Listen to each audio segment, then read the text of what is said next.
Joining me now is Dev Randhawa, Chairman and CEO at Strathmore Plus Uranium. Great to see you again, Dev. Well, it's great to be here. Now, we talked almost a year ago about Strathmore, and so much has happened since then. Of course, we've discussed before your three projects in Wyoming. It seems the most timely topic to start with is the drilling that you did at the Agat project, where 93 of 100 holes came up with mineralization. So were those results pretty well in line with what you were expecting?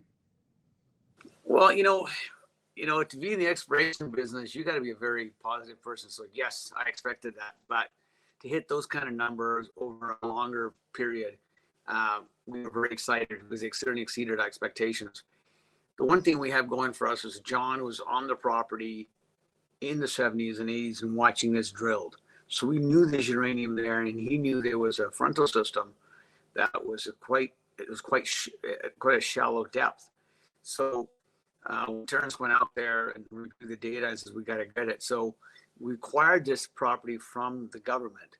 Other entities didn't think it was worth buying. But what it did is it validated our model of the Shirley Basin. We believed that we don't believe in that silliness that every great property is gone.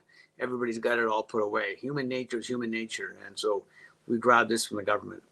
Other people weren't looking. Right.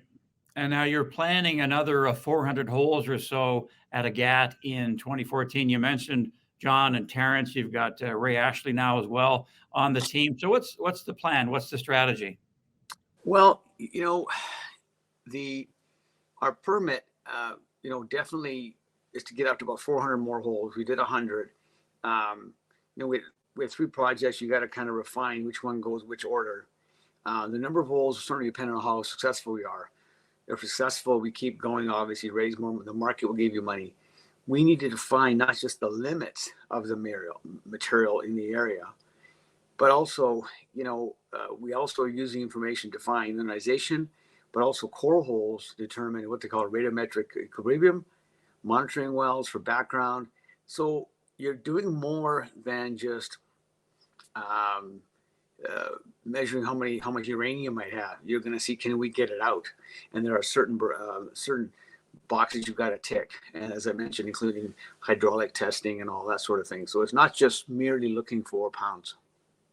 Deb, one of the things you're doing is teaming up with the University of Wyoming, and you've got a team there looking at the historical data from Kerr-McGee at Agat and their drilling. So how do you combine the historical data with the current results and the pending results? And second part of that question would be, can we expect a resource estimate sometime in 24 at Agat? Well, it's fantastic. They went and got a bunch of money from the government to do this, specifically this. They want to find out, can they do predictive without having to drill? So what we're going to determine is combine the two sets of information, hopefully use some artificial intelligence maybe, right? And combine all that together and find more targets. And that's the end game, is to find enough pounds to sell to somebody who's going to put a mine in production. They want to see pounds. We have to find pounds. And these are very important steps along the way. Dev, you've called Night Owl the jewel in the crown of the company. It's a previous producing area. I understand more groundwork needs to be done before you can start drilling sometime in the spring of 24. Can you give us an update on Night Owl? Yes, absolutely.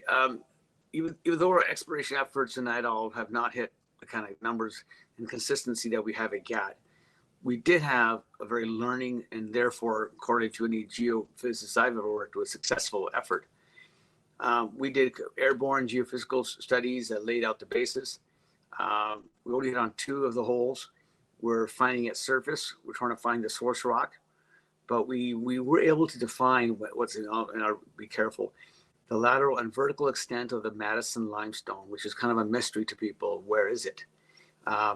So we're hoping this information we've acquired will allow us to put together a theory why what we have found matches what should have been found.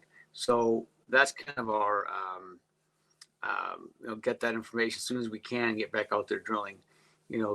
News is the heart, of junior stocks, and we got to get out there with more news drilling. Right, and that leads me to my next question. In the meantime, as you prepare to drill in 24 at the three projects, what are some of the catalysts that investors can look forward to from the company? I know there's a nice tailwind right now in the sector, it seems. Oh, yeah. I mean, I've never been in an industry in my life like this in 1996. And unbelievable. What we have is energy answers two questions that no other commodity does. And people want clean energy and they want security of energy. Nuclear power is the only answer to it, period. Now, finally, where they used to talk about green all the time, they are now talking about nuclear. So to me, the biggest thing is a wake-up call that's happening through the industry. For us, what we control is getting the roads fixed at Beaver and get out there. We know there's lots of uranium out there. I've spoken to people in the industry.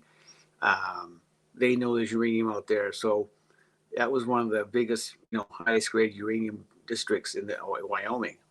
There are shafts north of us and south of us. So, we know there's uranium there. But overall, it'll be the price of uranium, but our results at a GAT, Beaver Rim, and Night Owl that I will believe will drive the company's market higher.